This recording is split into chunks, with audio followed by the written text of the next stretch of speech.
जय जगन्नाथ दोस्तों। आज आपके लिए लाया हूँ कोलकाता में बनी विक्टोरिया मेमोरियल।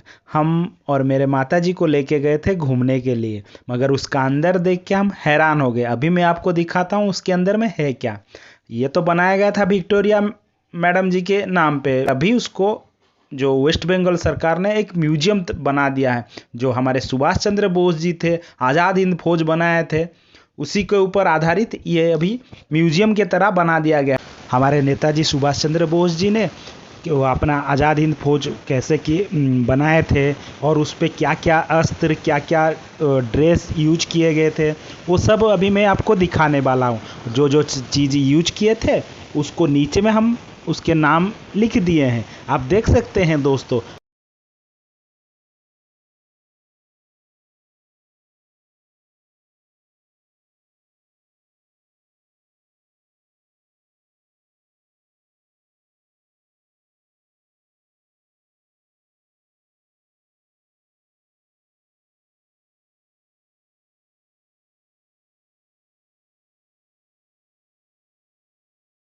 और ये विक्टोरिया मेमोरियल आपको कैसा लगा कमेंट में ज़रूर बताइएगा। और दोस्तों, इस चैनल को ज़रूर सब्सक्राइब कर दीजिएगा। Thank you.